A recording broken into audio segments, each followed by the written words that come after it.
Welcome to the season 6 premiere of the Making the Brand podcast. If you've been a longtime listener, thank you so much. But if you're new here, you're in for a treat because today's episode is over 3 years in the making.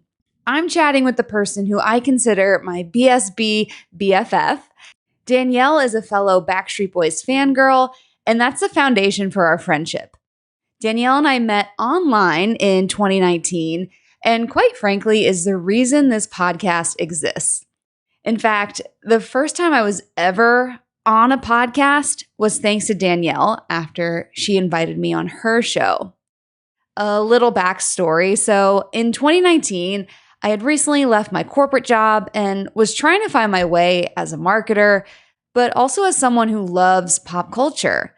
And for the first time ever, I decided to write a blog post that combined these two passions. The post was called BSB DNA, Marketing an Album in the New Millennium. And it examined how the Backstreet Boys' latest album, DNA, went to number 1 with the help of social media in comparison to when Millennium went to number 1 20 years prior, before we had so many marketing tools at our fingertips. This blog post was so niche and I had no audience, but I knew fellow BSB fans could appreciate it. So I shared the link in the official BSB Facebook group that I'm in. That's when Danielle saw it. She then messaged me and invited me to discuss it on her show, the Merriweather Council podcast. Although I had never met Danielle, nor had I ever been on a podcast, period, our conversation was one of the easiest, most fun conversations I'd ever had. I remember ending our call and thinking, I don't know what just happened, but whatever it is, I need more of it. I felt alive and like I'd found what I was truly passionate about. And that's how the Making the Brand podcast was born. A show where I can combine these two loves of mine with other people who feel the same way. I'm honored to return the favor to Danielle and host her on my show today. After all, this is all thanks to her. We've since met in person and have been to several Backstreet shows together. And we also talk pretty much all day, every day in our BSB group chat. She's a true friend, and I hope you enjoy this episode where we do a deep dive on the Backstreet Boys and their staying power after 30 years as a group.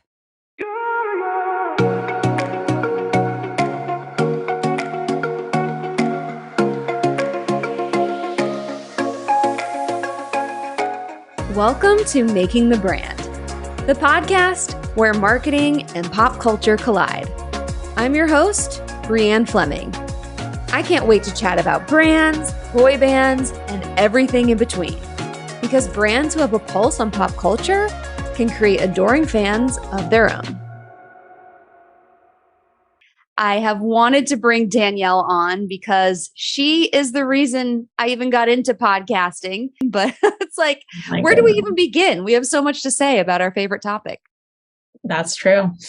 That is true. We definitely never stop talking about it. Yeah, it's true. All day, every day. So we'll see how long this goes. I don't have any plans for the rest of the day. I know we could talk about our boys forever, but we'll try to be concise. As long as it takes is my, that's what I'm here for. Yeah, there's always going to be some campaign that we're working on. I think our next endeavor is to try to get BSB the Video Vanguard Award. Maybe we need like a whole just series dedicated to that movement because there's a lot. They deserve it. I'm fully on board for that. We're ready for it.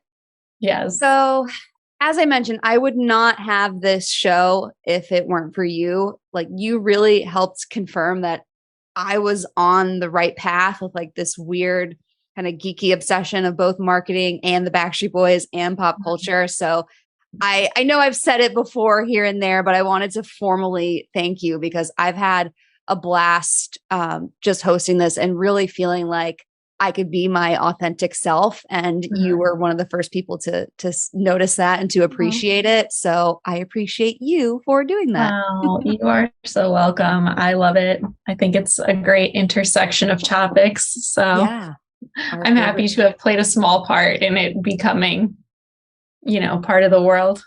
A big part, a big part. Well, speaking of authentic selves, we also know you're a diehard Backstreet Boys fan, but there's a lot more to you. You have an interest in marketing, you're an entrepreneur, you've done so many things. So if you could please tell us more about you and who you are, both as a Backstreet fan, but also professionally and where you are in your life right now.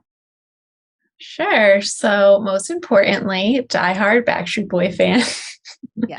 for the past, I don't know, 22 years, 23 years. But since then, also, I ran a small business for the past 12 years. And actually in the process of closing that business, as you know, but that was the big part of my last decade and a little bit of life. And that business focused on teaching makers and artists and artisans how to sell their work online. I have a background in that. My formal education is in 3D fine arts with a concentration in fibers, which is all of your knitting, textile, embroidery sort of specialties. And the school I went to, that was a sculpture major, but most people would apply it to like surface design or textiles in some capacity. But I went on to just make utilitarian objects and sell them. And that is what I taught people, other people who were making objects, how to sell them online. So that's what I did for the last 12 years. And yeah, I love the Backstreet Boys. I love to chat business. And as you know, and as you like to do, the intersection of those two things, wherever it may land. So that's kind of me in a nutshell, unless you have any other specific questions I can answer for you. Yeah. I mean, I think the intersection of that, like even just the Backstreet Boys specifically, I think it's deeper than a lot of people realize. Like we surprise each other, I think, with how much we could go into this, just having a 30-year long career and all the things that they've done and all the different innovations and things that they've stood the test of time and have had to market themselves in so many different ways. I think that it's easy to forget that bands, musicians, recording artists are effectively small businesses. So there's really like no shortage, especially with the Backstreet Boys and having such a long career. There's really no shortage of like ways to sort of like look into the things they've done and like find examples that relate to business or marketing. So it's fun. I think it's more fun to look at that than, like a book, like a textbook, marketing, whatever. Yeah. Like Fortune 500 companies and stuff. Yeah. If those are our two interests and they happen to overlap, then I'm there for that. Perfect. Yeah. And would you say the Backstreet Boys have been a part of your journey as an artist too? Like, I know you've made some pieces and things. Like, do you have a Backstreet Boys sculpture that you've made like in school? Not really. I wouldn't say that they've influenced any of my like serious art making, but I don't do a lot of serious art making. I did make a Nick Carter doll once, a very long time ago. And it was based on a little pattern that we had for like making a Santa Claus doll. So I just used like the body, but it wasn't like, it didn't look like, it could have been anybody, but it's Saint Nick. I used the body pattern to make the doll. And it was adorable, I think. But that's really, like it's more like for crafting, or I'll get into like DIY, like some of the merch, it needs a little bit of an edit once you bring it home. So I'll get into that. But I've more like admired their artistry in that sense. So just another way I sort of appreciate them. Yeah. Well, maybe you need to bring out your Nick doll and do like a Saint Nick version for their Christmas album. So, oh my gosh. Yeah. Little Saint Nick. Little Santa Claus. So I'd love to just reflect back a little bit. I think both of us have such fond memories of first becoming Backstreet Boys fans. So I would love for you to take us back to those moments, those formative years where we fell in love. I think the Backstreet Boys were our first loves. Yes. So what was that like growing up? Okay, well, I remember vividly and specifically where I was and what I was doing when I became a Backstreet Boy fan. Mhm. And before that, I really was like sort of like either way about them. I just liked, I liked NSYNC, I liked the Backstreet Boys, but I wasn't like fully committed to either. But then I saw the video premiere for I Want It That Way on TRL. I was standing in my bedroom watching it on TV, and I was like, well, what am I doing? I need to commit. Like there is no other option. Any thought I had before this of potentially devoting my life to NSYNC is out the window. Wrong decision. So then and there, I decided that I was a Backstreet Boy girly for life. Yes. I don't know what it was. It was probably that like vintage Carter, the bowl cut, the hair, just the blue, the vibes were right. Everything was perfect. And the rest is history. But yeah, that was the moment, and haven't turned back. Yeah. I know we really haven't. Like, they are still super relevant. We're still going to their shows. Not only have we not, wavered on our loyalty, but we are still very active. Mm-hmm. And so are they. I mean, we need them to be active for us to be active as fans, but my goodness, that was a good choice, because I don't know what you would be doing or how you would be expressing your fandom if you went the NSYNC route. Unfortunately. Yes, I would probably be devastated. Yeah. I mean, I actually think I'm more active now than I've ever been. Yeah. In my fanaticism. Yeah. And now that we're like adults and we could be now that crazy and resources to be insane. Yeah. We don't have to ask our parents if we could fly to a show across the country. We could just do it. Exactly. Which we're doing next week. Actually, we'll be at the Nashville show. That's so can't wait for that. So there was a point in time where we reviewed what our fangirl archetypes are. Yes. I declared myself as a frequent flyer. Although you've been doing a lot of frequent flying too, but I love to hop on a plane and make a trip out of a show. Mm-hmm. But through and through, you were the merch queen, and you're wearing some merch right now. Like, you have so much Backstreet merch. I don't know if you want to like give a brief overview of your collection and just describe what you have, but I want to know why you love expressing yourself through merch and why it's so meaningful to you. I think really at the heart of it, it's like I used to be like super self-conscious about like wearing merch, or because back in the day, kids can be being like mercilessly bullied for anything. And I would, was not as like loud and proud about my Backstreet Boy fanaticism. Yeah. So I think that's one reason why I just love the merch now, because I'm like, this is what I like. This is who I am. Like, whatever. Yeah. It's like making up for lost time on the playground of not wearing it then. Yeah. And also, like, I mean, some of it is cool. Like, I mean, I'm not going to wear something that I think is straight up ugly, but I think, it's kind of more, you see it more mainstream now. I think like any kind of band shirt, like they sell band shirts at like Target, like the old school bands and whatever. I think it's like more fashionably acceptable to like wear like a band shirt, even if you like don't know anything about the band. So that's one thing. Yeah. Quick sidebar on that. I saw, you've probably seen it because our TikTok algorithm is exactly the same, we've determined, but I saw this guy who will go on the street and he'll find people wearing band shirts and he'll be like, they're wearing an AC/DC Can you name shirt. 3 songs or whatever? Yeah, can you name 3 songs? And they literally can't. So I hope you get stopped. That would never happen to me. Yeah. I would be like, sir, I can name 300. Yeah. Are you ready? Because I will start right now.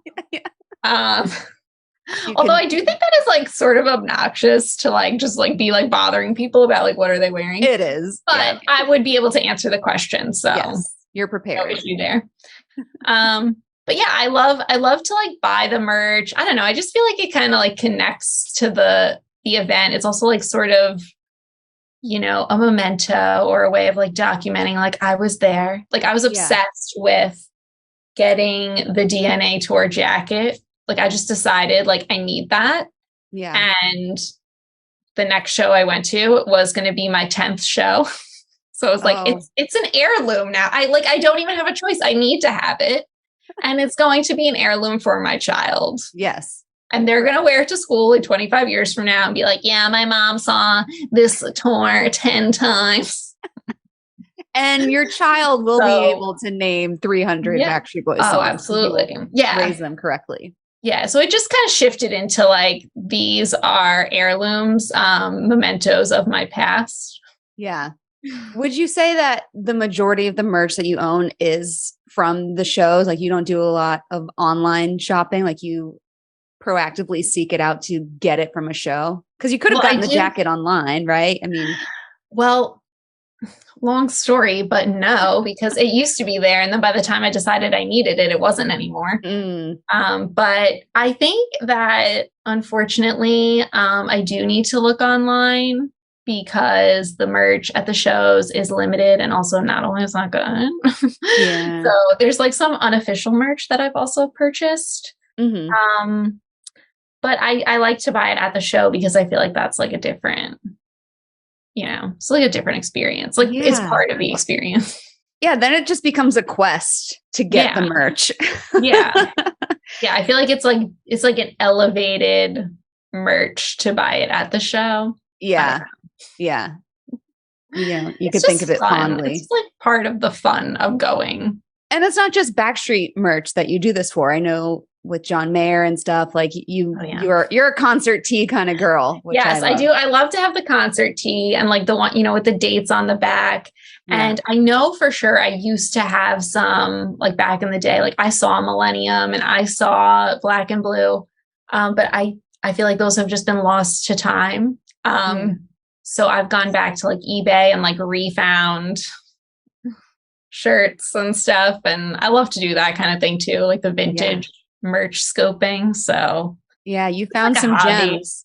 I still love my Millennium ornament that you got me. I cherish that so much. It's on display year round, not even just for Christmas. It's got to be out. It's on my little shelf back here. So thank you for that. Oh, you're welcome. Love us some merch. So before we can talk about the Backstreet Boys' longevity across almost 30 years, we need to talk about the early days. So, both of us love entrepreneurship and marketing and geeky stuff like that. And I say this all the time, like the Backstreet Boys are what taught me about brand loyalty. Before McDonald's and Burger King or any other kind of competition, like we were and still are fiercely loyal to the Backstreet Boys. Yes. But especially at a time when they had lots of competition and so many other boy bands. And the Backstreet NSYNC rivalry is still going on TikTok. And you even have a TikTok video where you've said, if you see a heated debate about this, to tag you because you're ready to jump in at any time. I am. Yes. You've got bullet points. I do. Which we'll get to. I will back you up. Like, just tag me in. I'm there. You're there. We don't have to know each other. I've never speak to you before in my life. I don't care. Just tag me in. Yes. Because you're automatically soul sisters. If you know that person has chosen the Backstreet Boys, it's just you There's know something right between us. Yes. So, okay. If I could offer a little bit of a backstory, because I want to talk about competition for the Backstreet Boys, specifically NSYNC, because you and I know the Backstreet backstory, if you will, but a lot of listeners on here might not know to the full extent of how things went down. So I want to give a bit of backstory about a man named Lou Pearlman. So the Backstreet Boys formed. The story does include him. It doesn't end well, really. I mean, for him. So the Backstreet Boys formed in Orlando in 1993 with the help of a man named Lou Pearlman. He was a very successful businessman. He made his living from aviation, like he flew blimps and was in the blimp industry, which is pretty interesting. But he invested in the Backstreet Boys from day one, helping them with rehearsals, even helping to put them together and kind of recruit the group. And getting them tutors and just, feeding them even as, from their rehearsals and all these things that they were doing. So he really put them on the map and financially backed them and managed them. Yep. And as you know, one day Lou said to himself, right when the Backstreet Boys were getting a taste of success, he said, well, wait a minute, Coke has Pepsi. Someone else is going to try to do this and create our competition. So why not let it be me? So that's when he went around and took his formula and did the exact same thing and created NSYNC. Mm-hmm.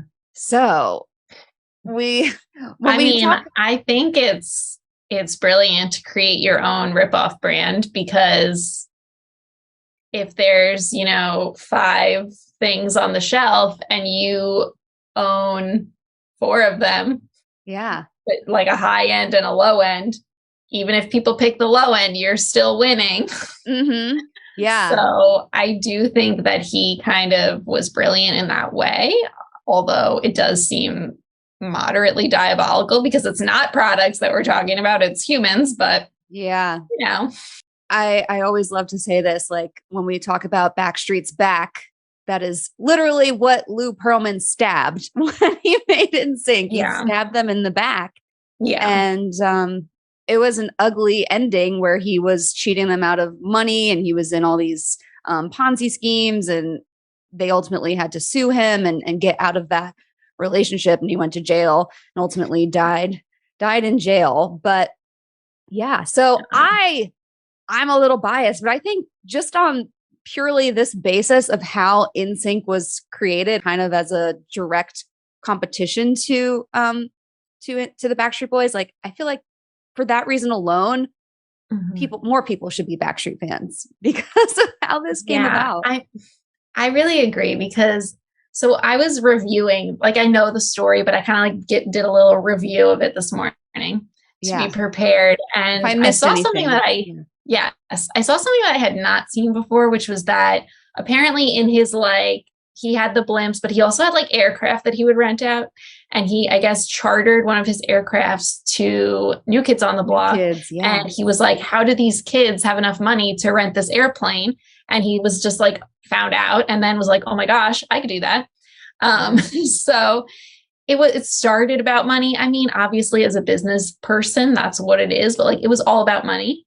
And so he found his first 5 guys and made a band out of them. And then but I feel like the second time you do that is it's really about money and it's really contrived. You know what you're doing. And it's more deliberate at that point. So I think that this is something that will probably come up, but the fact that the Backstreet Boys sort of endured even because of that, being sort of put together and whatever. Mm-hmm. I know in the documentary, there's a little quote from Nick where he says it's like Pinocchio. They were manufactured, but they became real. Yes. The bond is real between them. And I think the commitment to their work is real. And I think that is something that sets them apart from NSYNC. And I know a lot of people don't want to hear that, but that's the truth. Yeah. The brotherhood. Oh. But yeah, Lou Pearlman, sort of a bittersweet thing there, because we wouldn't have the Backstreet Boys without him, but also he's a terrible person. Yeah. I mean, just like you said, I mean, to think about what they went through, and it was all pretty, I mean, we were so young, but I don't really remember it going down at the time. There was so much more going on behind the scenes. It's miraculous that both groups, even endured and continued after all of that, and just the stuff they had to deal with behind the scenes. It's a toxic culture, even in boy bands. I mean, and the thing he ultimately went to jail for wasn't even this. It was some other scheme he was running. But obviously, he had people investing in his record company or his Transcontinental. It was a whole thing. So for more on this, more details, I'm kind of glossing over some of the details because it is so complicated. But there is a documentary called Boy Band Con, produced by Lance Bass, that really gets into it. And I even convinced my husband to watch it with me and my parents. It's like that interesting if you're Yeah. into documentaries and stuff. Yeah, a lot of it wasn't even like hyper boy band focused. It was more on like the business end of like, look at all the shady stuff this man did. Yeah. Yeah. And who doesn't love to watch a train wreck like that? Exactly. see documentaries like that. So exactly. highly recommend it. So what are your thoughts? I want to get into this a little bit. What are your thoughts on what set the Backstreet Boys apart? And I know you kind of already touched on some of this, but is there any more to add as far as how they differentiated themselves from NSYNC, or just how they went through that when it was so just kind of crowded in that boy band category? Like why are they enduring, and how what's part of their dynamic that allowed them to continue like this? Well, I really think the biggest difference between the Backstreet Boys and NSYNC is not like who's more talented or better dancer, better songs, or anything like that. I think it's the Backstreet Boys were committed to each other from the beginning, and had like, yes, they got lucky to have a bond between them that endured, but they committed to each other and to the work they were doing, and they are a cohesive unit, the Backstreet Boys. I feel like NSYNC, everyone kind of knew it was contrived and like knew exactly what was going to happen because there was this precedent already set. And I think that not everyone in NSYNC was in it for the long haul as a cohesive unit, and some of them saw it as a launch pad. And so you can't have a long-term success if not everybody in the unit is committed to that long-term group success. So I think that's the biggest thing that sets the Backstreet Boys apart from NSYNC specifically, is not everyone in NSYNC was for the team's success. They were for success, but not necessarily the team's long term.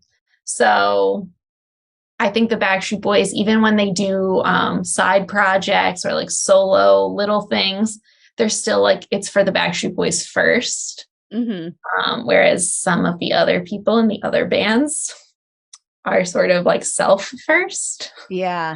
And found their self success and never looked back. So I think that is why we still see the Backstreet Boys around today. They have that solid foundation first and foremost. Yeah. And I mean, as far as being in a group and group dynamics, I mean, I'm sure it wasn't easy for the rest of the guys in NSYNC besides Justin and JC. I mean, to not have a big part vocally. I'm not trying to throw shade. I mean, that's just the truth. And the Backstreet Boys, I mean, they've had like mixes of, you know, who takes lead vocals on different songs and things, but ultimately it just felt more like a group than just having like a clear leader.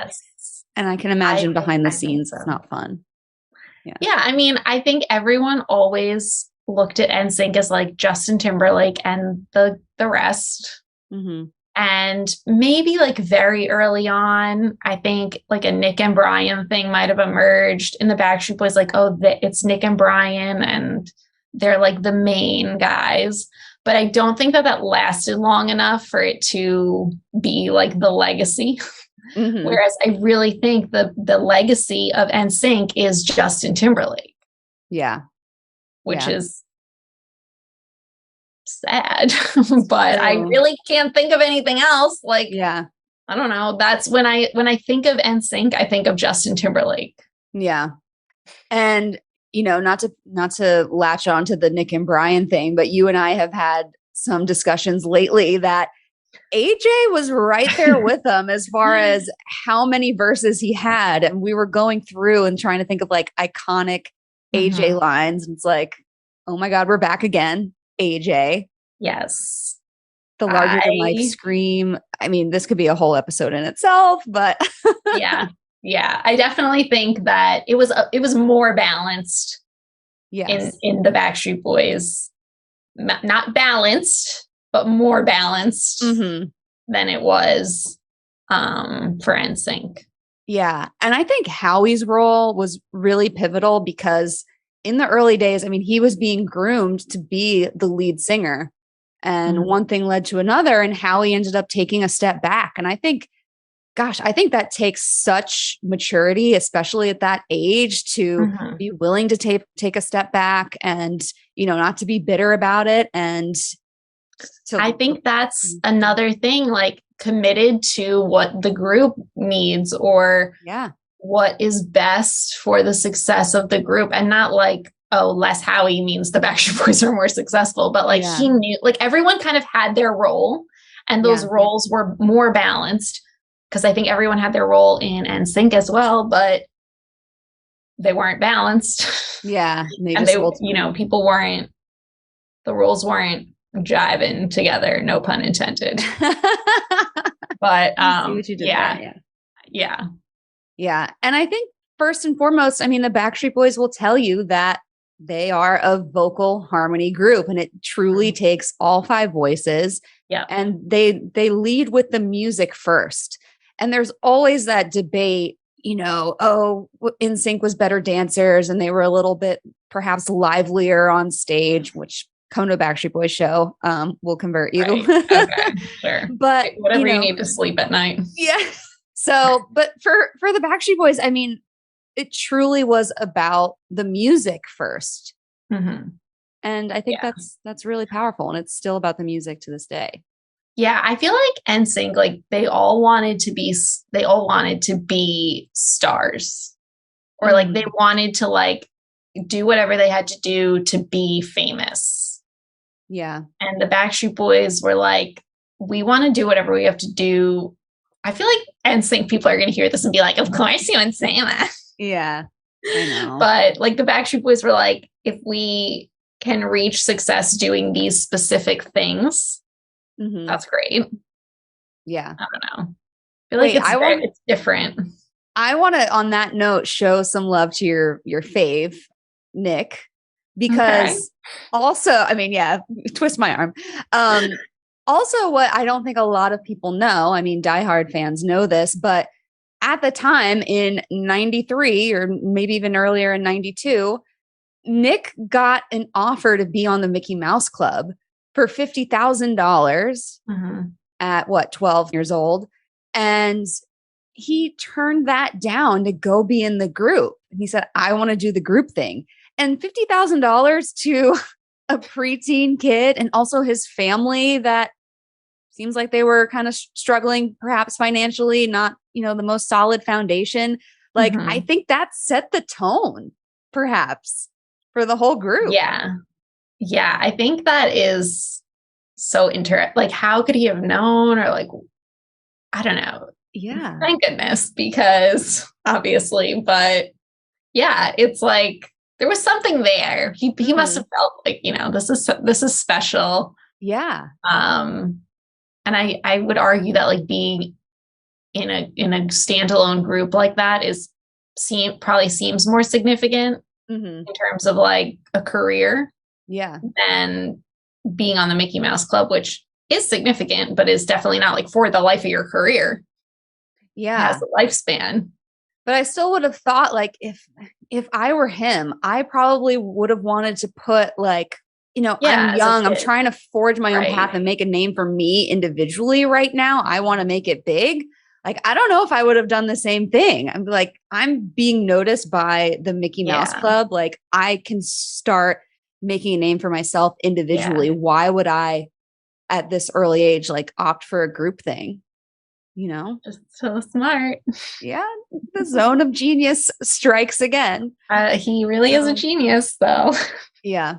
To be continued on that. That's a whole other tangent we could go on. Okay. So we've talked about, just truly how lucky we are that we're in our 30s. These guys are still on tour, still releasing new albums. Like, we are so blessed yet so spoiled. Backstreet Boys, if you're listening, thank you. So what are some other things? I mean, we've kind of touched on a few already, but what are some things that you think have contributed to their long career? I mean, they've even had moments with, 2 albums without Kevin, and they still pressed on. We call those the dark years, as you know. But what are the factors why are we still able to go to Backstreet Boys shows today? Mind-boggling. Yeah, I mean, I think like you were talking about brand loyalty earlier, like why are we so loyal to this? And like same question, why are we still able to be like enjoying this currently now? Like they're literally still on tour now and like still doing things in the present. I think a lot of it goes back to that, like they're a cohesive unit, they're committed to each other, and what that brings to their dynamic and longevity. Like you mentioned, the albums that they did without Kevin, when Kevin like went to like have kids and took a little break. How long was the break? Like 6 years, or I don't know, something like that. Yeah. I should know, but I don't. I know it was 2006, and then, he was back for In a World Like This. Yeah, so it was probably about 6 years. So like in those 6 years, like they still did what had to be done, and we're still like, those were not like, you weren't hearing them on the radio. Yeah. You weren't like hearing about them anywhere. Like it wasn't in the news, like nothing. So true. But people, which I feel like that is an indication that like, it's not about just being famous and making zillions of dollars. It's about like continuing to do the work. And people were still going. I mean, I went to some shows during that time when Kevin wasn't there. Yeah. So I think that the fact that they will continue to do the work even when the situation is not in their favor is very meaningful. Yeah. And that obviously gives us something to do and like latch onto, but it also gives us something to like admire about them. Like that's huge that you're willing to continue to do the work even when it's not, smashing any records. Yeah. So I think that's kind of interesting to look at too. And the fact that they kept doing it even without Kevin. Yeah. That they were willing to do that. They didn't replace him. I don't even know if that was ever really a serious consideration. I think they've joked about it, but I don't think they ever really seriously considered doing that. Yeah. And then Kevin came back, and then everything's been great. They're stronger and better than ever. And I mean, you're right. They truly were the dark years. I mean, not only just because it's somber without Kevin and it feels, no pun intended, it feels incomplete, but you're right. From a promotional standpoint, it was like everything went dark. Yeah, just like it wasn't happening. Yeah. I mean, but there's some considerations too at that point, like TRL wasn't a thing anymore. And like that was a huge driver in the like Millennium Black and Blue. Even maybe like, well, probably not. I was going to say Never Gone. And the Backstreet Boys were a huge driver for MTV and TRL, which they seem to have forgotten. We need to remind them and get them that award. But yeah, you're absolutely right.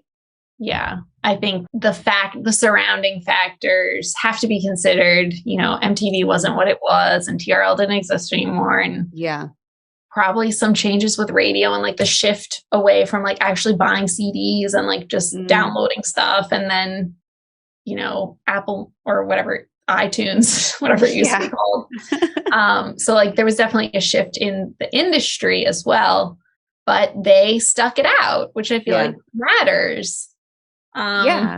So they've always had each other's backs. Yeah.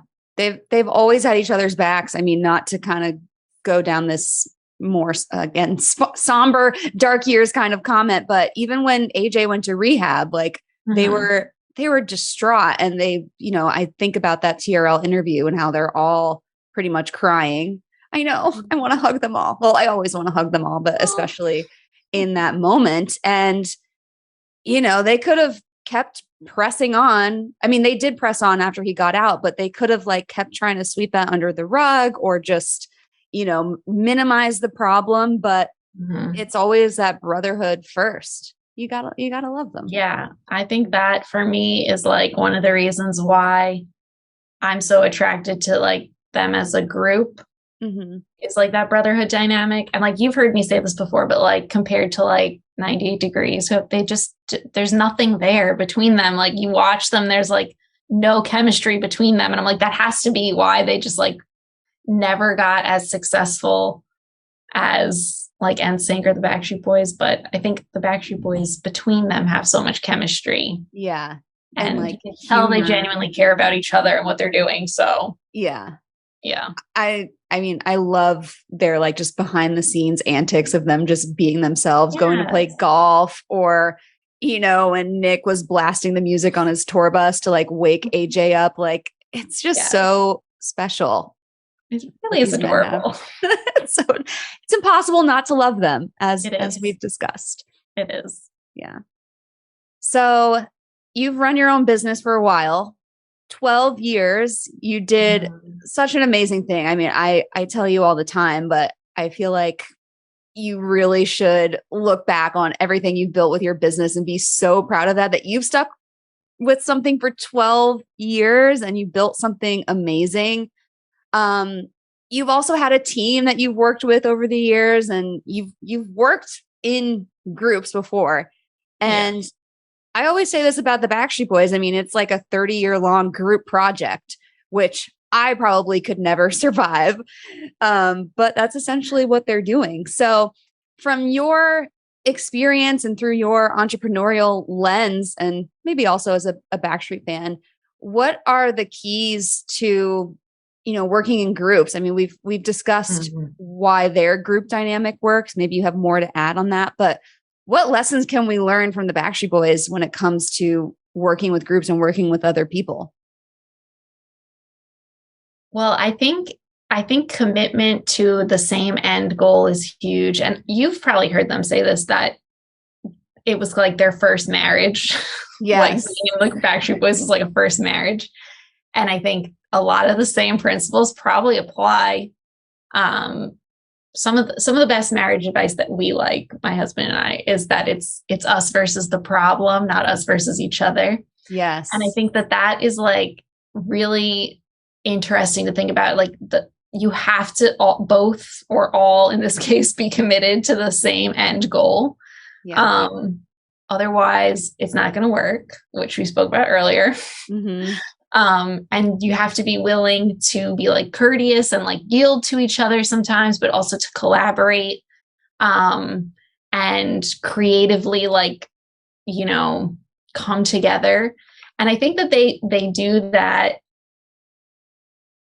really well. I mean, obviously I don't know the inner workings of their relationship between each other, but they must be doing it, because, you know, every now and then you get a peek into like their debating, or, you know, they got to like figure something out, and there's some people want one thing and some people want something else, but they work it out.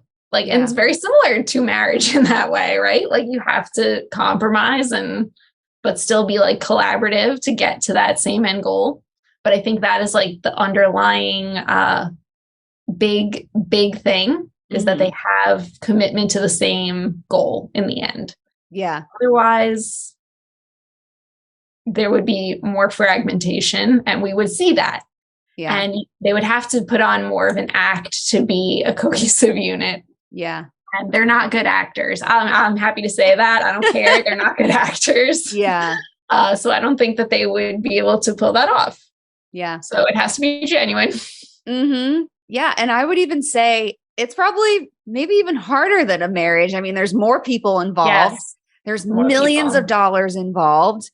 You know, it's on display for the whole world to see, like your every move and what you decide. Like there is just so much on the line, when most couples, we could make those decisions kind of privately and not so publicly, with so much at stake. So, and it's really also still a business. Like your marriage is not a business. I mean, it's a contract, but it's not a business.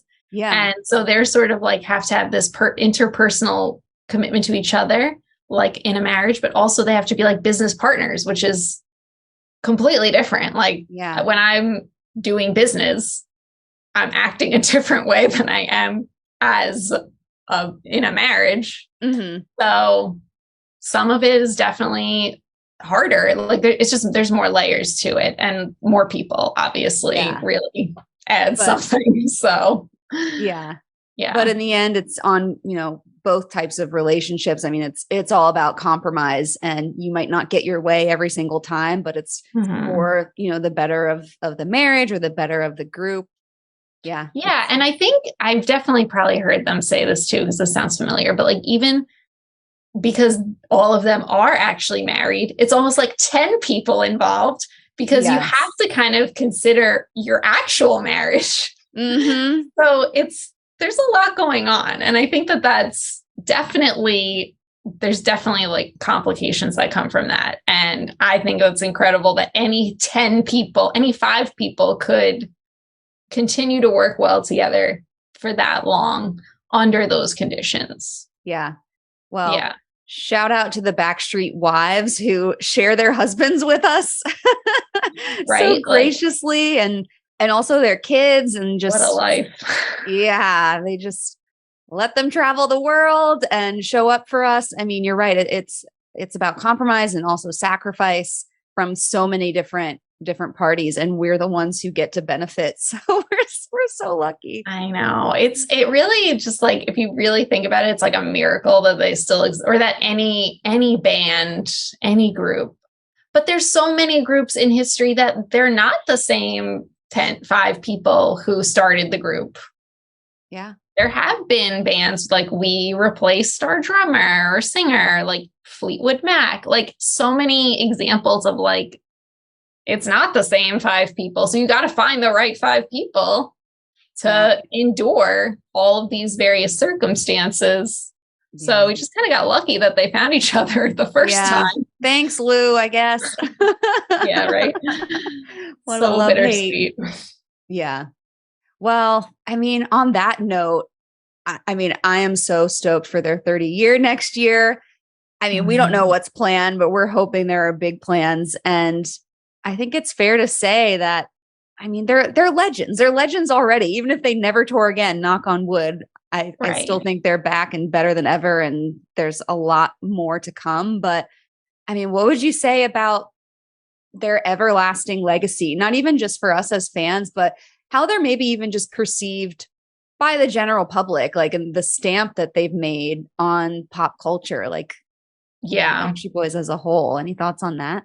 Well, I think, like, the common go-to, like, tagline for them is, like, the best-selling boy band of all time. Yeah. So I think that's kind of what they're, like, known for. But I do think that they're still, like, held in this little, like, prison of 1999, where it's like, no, like, some, like, people who aren't tapped in kind of don't associate them with anything beyond that. But that happens a lot, like how people are still like, oh, Mbop Hansen. Yeah. Like, has done so much since Mbop, but okay, stick to that. So I do think that's kind of, like, unfortunate, but that if that's what people would recognize them for and are still recognizing them for today, I do think that is significant. Yeah. So even though it's annoying to always have to hear, like, every article you read about the Backstreet Boys, like, Backstreet's back, like, Nash hit Millennium, whatever, like that. If the average person doesn't know. Yeah, my 10-year-old self is screaming, like, no, my 32-year-old self is screaming, like, they've done so much more. That's one thing that does kind of bother me, is, like, when people are, like, even, like, little things, like, on TikTok, I try not to tag, like, 90s nostalgia on, like, all the things, because I'm like, it's not 90s. It's 2022. This happened last week. Like, yes, you might remember them from 1999, but this happened this month of this year. So true. But I think it's fun to have that, the fact that, you were with them then and you're with them now, and there is, like, that nostalgic factor, I think, is fun. Yeah. But I think that best-selling boy band of all time, not a terrible tagline to follow you around for the rest of your life. And if they have to be known for something and it's I Want It That Way or Backstreet's Back, like, that's fine. So those are staying power. Pretty decent things to be associated with. So we know I Want It That Way can heal the world. In fact, I just referenced it last week in my lecture for my social media and pop culture course. I was trying to, like, explain why pop culture is often an effective tool to bring people together, and why brands should tap into it more, and how it brings people from such, diverse backgrounds. It gives us something in common to relate to and kind of identify with and share together. And I shared one of the many clips, this has happened multiple times, of the New York City subway. There's people on the subway, one of the most probably diverse groups of people you could find. And they're all singing "I Want It That Way" together. Yes. And I'm like, look at this magic, everyone. I mean, I know I'm biased, but that song can heal the world. Absolutely. I remember we were on vacation once with like my family, and everyone was like so hangry, just starving and tired and upset and couldn't find anything to eat. And I was like, we need to sing the happy song. And they're like, what's the happy song? And I put on "I Want It That Way." And everyone was just committed to singing the happy song for 3 minutes. And then we found something to eat. But I'm like, look, you feel better now.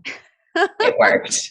We need to try that on our future children at some point to see if it like cures them from crying. I think it's going to work. It's going to be like a really good, soothing song. It still soothes me to this day, even when I'm hangry and stuff. So, absolutely. Well, speaking of groups and, group dynamics and people that you lean on and people who support you and, your goals, I've found that in you and also in Britt and Kelsey and our BSB group chat that we have. And it's just, it's beautiful that the Backstreet Boys have brought us together. And I wish I know they hear stories all the time, but I wish they knew like the impact they've had on my life, not only leading up to like this point, but even just meeting you guys and the experiences that we've shared just in the last few years since, 2019, 2020, when we first connected. It's, I have a lot to be thankful for, and I'm thankful for you and our fellow fangirl friends that we've met along the way. Yes, absolutely. Likewise. Such like powerful connections that we've made because of this one thing in common. Yes. We're so and lucky. The memories will continue. I will see you next week in Nashville. We will be at the show. We have lots of TikToks to make, as you mentioned. So it's going to be a blast. And I'm so grateful to know you, and I'm excited for so sweet. 60 years of Backstreet fandom together. Oh my God, please let me be 95 at a Backstreet Boys show. I've thought about this. Like maybe we should go, like if they do a 30-year residency in Vegas, like maybe we should just go halfsies on like an investment property out there that we rent out the majority of the year. But then it's, for us when we want to go to like 12 shows back to back, I think that's what adult fangirls do. I think it's a good idea. So it would probably save some money. Yeah. By the time you stay in a hotel. It would make us money because it would also be an investment. That's right. That's right. The gears are always how I feel about like, I've had this idea before, like set up themed Airbnbs right outside the Vegas Strip for whichever residencies are going on. Who wouldn't want to stay at the Backstreet Boy themed Airbnb during the Backstreet Boy residency? And it could rotate that. Yes. I think it has a lot of potential. A lot of legs. All right. We're going to have to like schedule a meeting after this. Sharks. Are you interested in an exciting investment opportunity? Fangirl bed and breakfast coming right up. It really has potential. I think so. We need a Lou Pearlman to come in and donate. Write us a check, please. But then also write a check and they get lost. Yeah, but make sure we still get our cut of that check later. Yeah, a better contract. Yeah, we've learned from their mistakes. So, well, this has been a blast. I know there's going to be more to come from us. I don't know what it is, but we could talk about this all day, every day. So I'm so excited to see you next week in Nashville. And again, I want to thank you for being my BSB BFF. Oh my gosh, you are so welcome. And thank you for having me, for talking about this, for bringing these important issues to the forefront, for educating people. That's what our platforms are for, if nothing else. This is our mission. if any of your listeners ever find themselves in a BSB versus NSYNC debate, just tag me in. I'm there. We don't have to know each other. We never have to speak again. Just, I will be there. Yes. And your TikTok is great. I don't know if you want to drop the handle. Oh my gosh. I can if you want me to. It's Danielle_reacts. Yes. It's a goldmine of BSB content and amazing commentary. So silly, but go check her out. Hope you enjoyed this episode. Hope we didn't, make any NSYNC fans angry. We still have love in our heart, but get with the program. I mean, facts are facts. I didn't write this history. Yeah. Okay. I had nothing to do with it. I simply reported on it. Fair enough. All right. Well, I'll catch you next time. Thank you so much for doing this. And again, I hope everyone enjoyed this episode. Thank you, Danielle. Thank you. If you're a fan of this podcast, be sure to subscribe, or better yet, leave a review. For marketing wisdom with a pop culture twist sent straight to your inbox, sign up for my newsletter at briannefleming.com/newsletter, or find me on Twitter at Brianne2K. As always, thanks for listening.